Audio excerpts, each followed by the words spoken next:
produk kita tidak hanya untuk melihat waktu, tapi juga untuk menyampaikan cerita-cerita yang ada di Indonesia.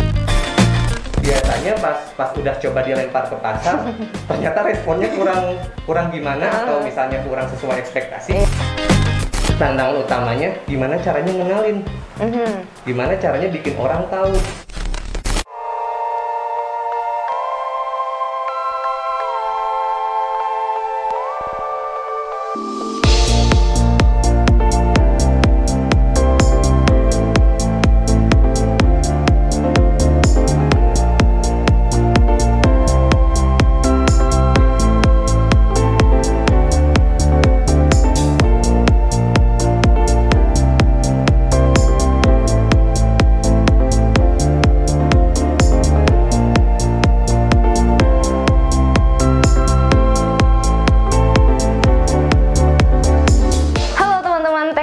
Dan para wirausahawan di seluruh Indonesia, kita ketemu lagi di Kepoin TKM. Kali ini saya masih di Bandung nih. Saya sedang mengunjungi satu tempat industri kreatif yang lagi happening banget deh pokoknya. Karena terobosan baru dari sebuah jam tangan untuk anak-anak muda, lebih stylish. Oh pokoknya oke banget deh. Lebih banget gak sih? Sekarang kita lagi sama Mas Gian. Oke, halo.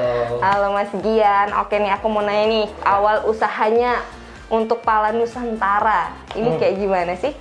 Oke, jadi kita start dulu di tahun 2017 ya. Jadi 2017 kita mulai kenalin produk kita. Sebenarnya inspirasinya banyak sih. Maksudnya awalnya dari kita sedang jalan-jalan. Kita sedang jalan-jalan terus ngeliat Indonesia tuh banyak banget ceritanya, Mbak.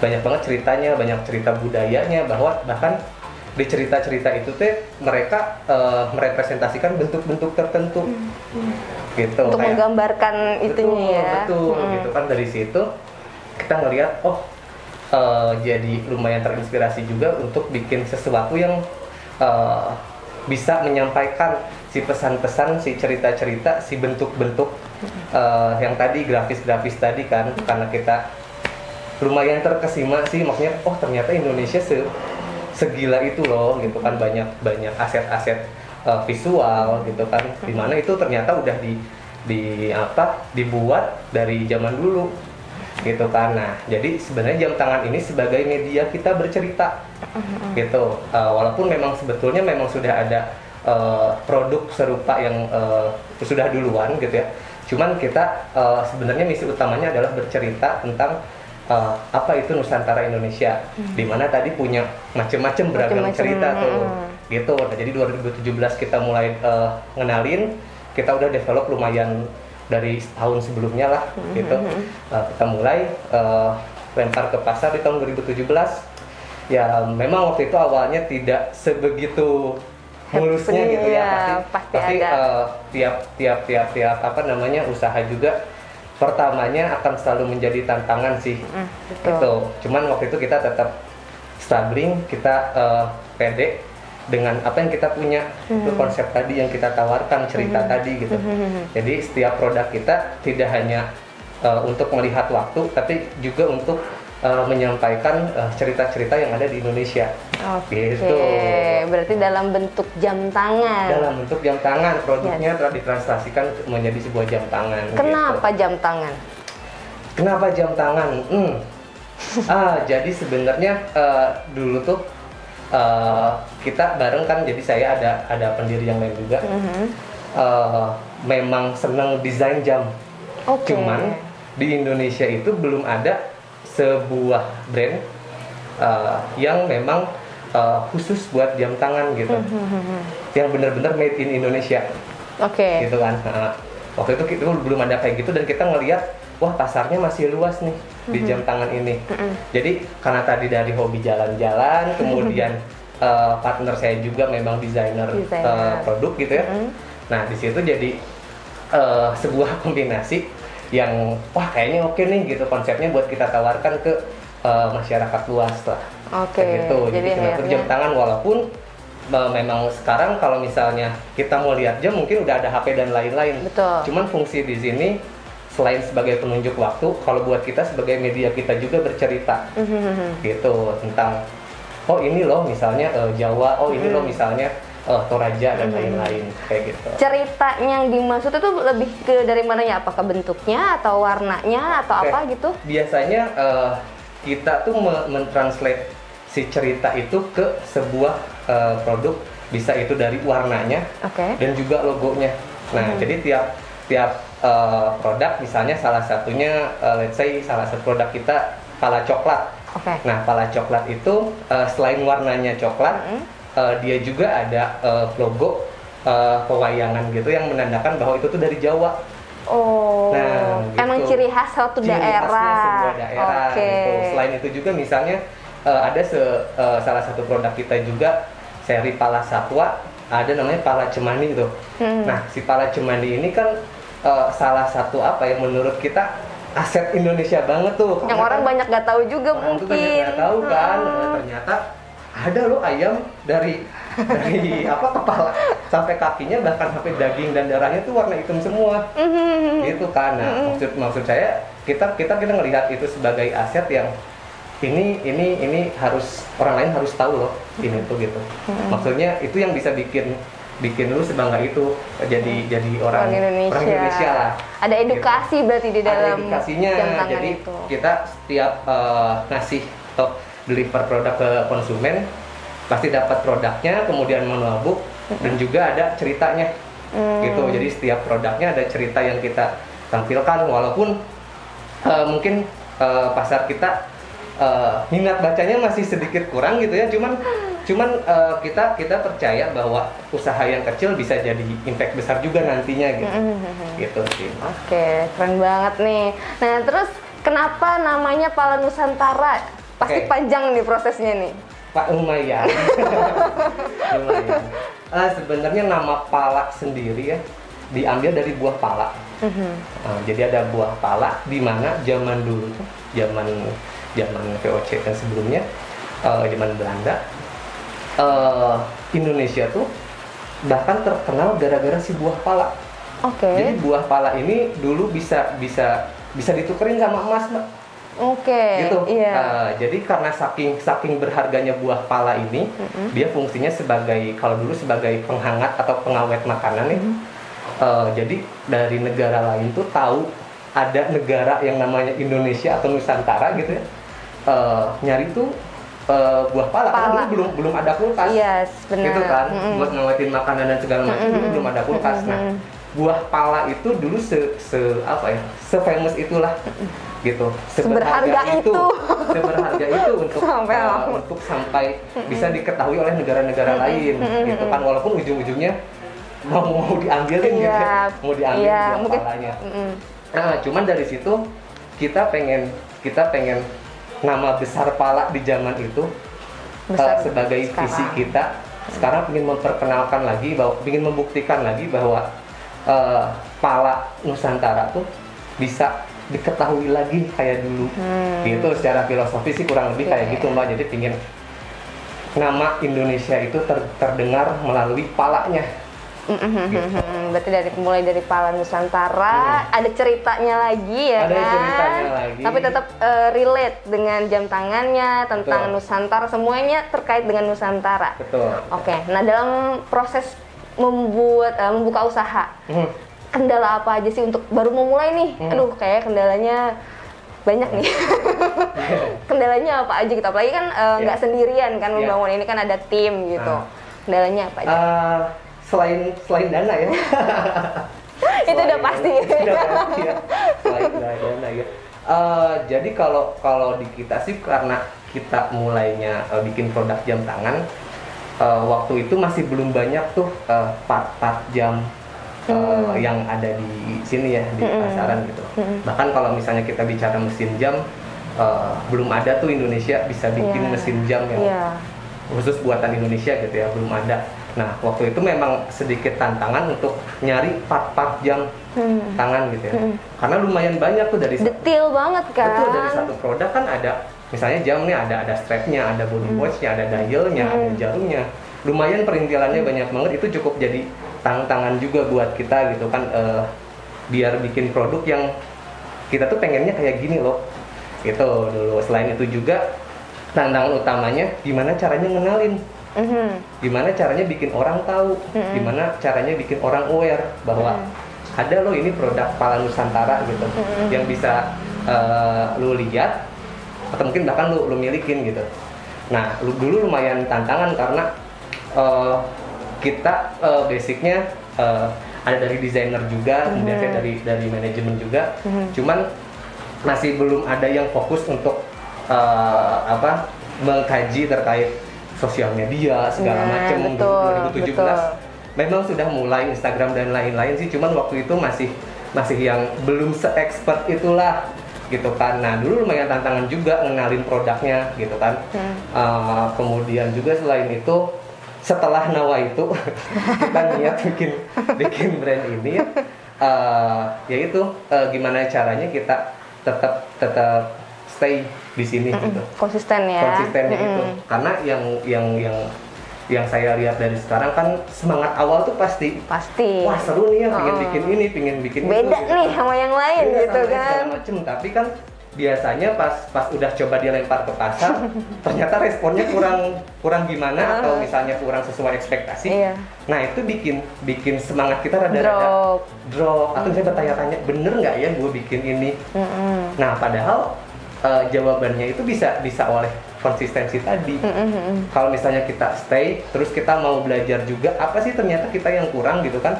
Nah, sebenarnya bisa menjadi solusi. Gitu kan dari si tantangan tadi di awal gitu. Gitu sih kurang lebih. Berarti itu kan. Nah, kalau untuk bahan bakunya kayak kayunya, tali jamnya segala macam itu kan pasti susah juga tuh untuk istilahnya memilih lah pas di awal-awal mulai usaha kan. Nggak mungkin langsung ujuk-ujuk udah pasti pakai yang ini, udah pasti pakai yang ini, itu kan nggak mungkin gitu. Itu kayak gimana? Iya, kebetulan kalau di kita ada suatu proses riset dan development ya, di mana tim R&D kita memang harus bisa memastikan bahwa sebelum masuk ke produksi, material-material untuk produksi itu udah fix untuk dipakainya dari mana aja. Jadi PR besarnya adalah di tim riset dan development tadi gitu.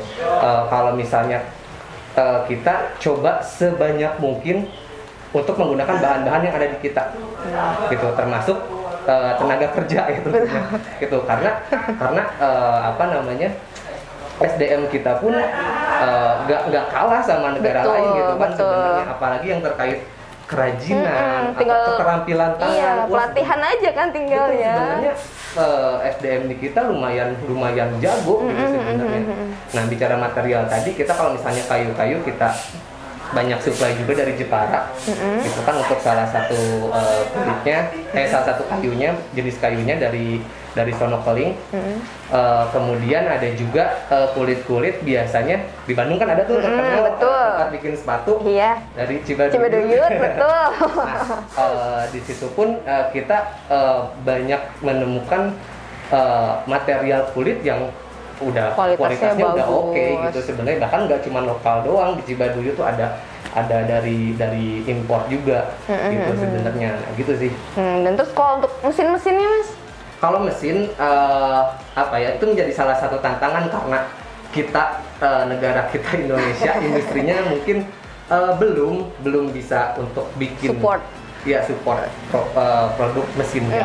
Jadi kita pakai yang emang plastik aja gitu, maksudnya karena kita udah biasa menggunakan brand mesin dari Jepang, jadi kita pakai mesin yang dari Jepang. Jadi untuk konsumen atau misalnya yang minat pada jam tangan kita atau produk kita, jangan khawatir masalah mesin jamnya. Karena mesin jam yang kita pakai dengan mesin jam yang beredar di pasar sekarang kualitasnya masih bisa disamakan. Oke, jadi jangan ragu soal kualitas nih, karena ternyata risetnya udah lumayan ya kan.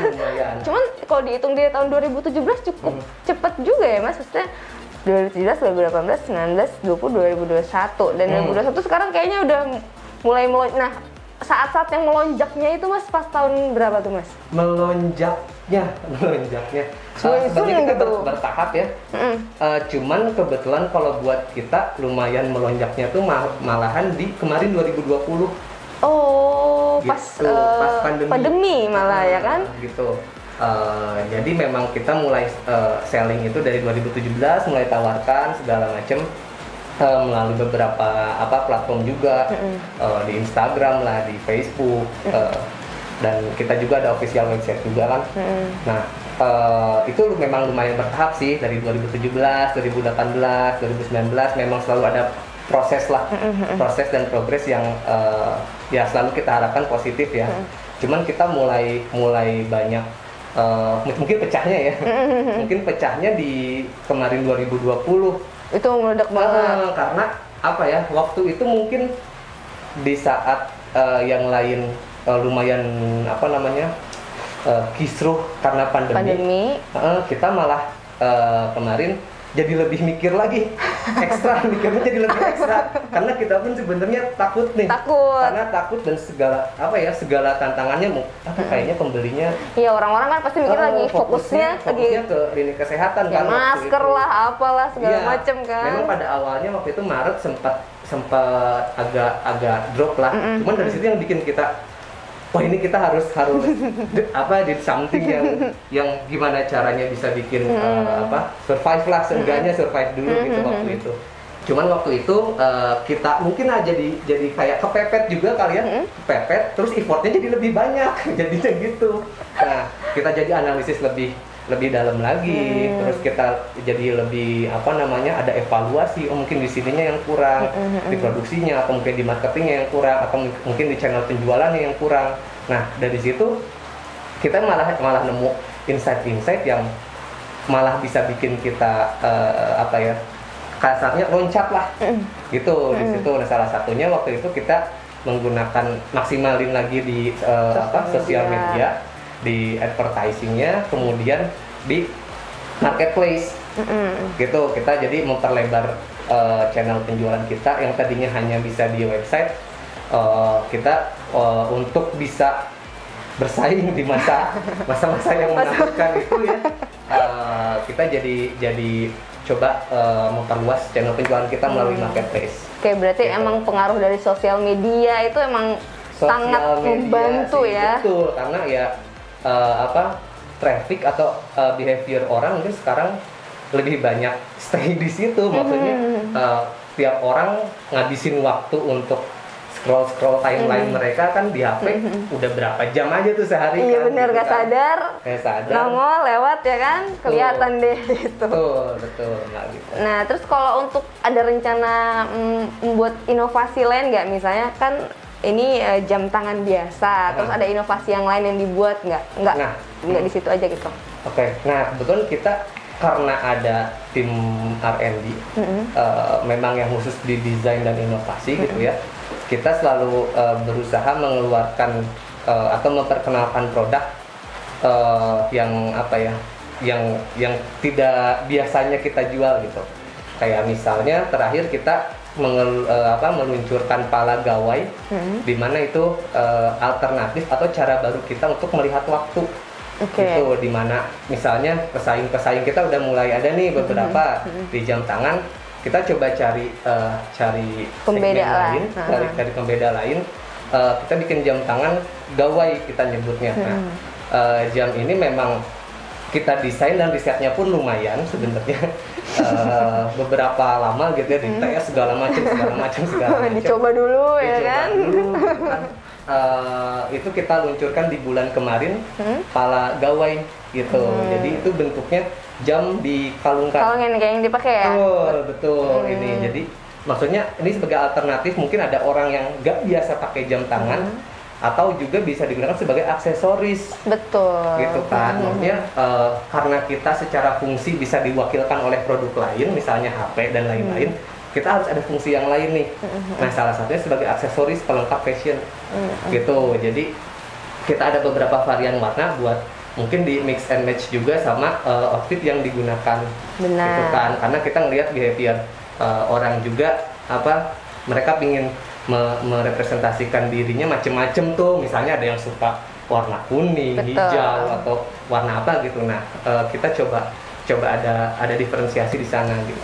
Oke, emang beda ya jam tangannya. Keren banget loh industri kreatif yang satu ini. Maksudnya bener-bener yang unik dan mengedukasi juga. Mas, kalau boleh tahu per hari itu memproduksi berapa banyak jam tangan? Oke, kita sebenarnya kalau per bulan itu ada, sekarang kita bisa produksi sampai 900 pieces. Berarti kalau dirata-ratakan per hari itu di 30 sampai 35 pieces per hari, karena Sabtu dan Minggu kan libur ya. Ya gitu. Jadi rata-rata kita di 30 sampai 35 pieces per hari jam tangan gitu, termasuk sama yang apa tadi gawai juga, atau misalnya kita ada produk-produk support yang lain gitu kapasitas kita. Kalau pemesanan yang paling banyak tuh yang mana, Mas? Produk unggulan kita sebenarnya pala mini sih. Pala mini itu ini ya ini termasuk pala mini warna. Itu karena kita dulu mengkhususkan itu buat ukurannya ke cewek, ke perempuan gitu sebenarnya. Jadi lumayan banyak peminatnya dari wanita sih gitu. Nah itu yang salah satu best sellingnya kita adalah pala mini gitu. Pernah nggak, Mas, orderan lagi banyak banget terus stoknya tiba-tiba lagi tipis-tipisnya gitu? Pernah nggak kayak gitu? Tentu saja. Tentu saja. Oke. Karena kan kita di produksi pun ada tantangan dan kendala-kendala segala macam ya. Pernah juga orderan lagi banyak-banyaknya ternyata ada kendala di produksi.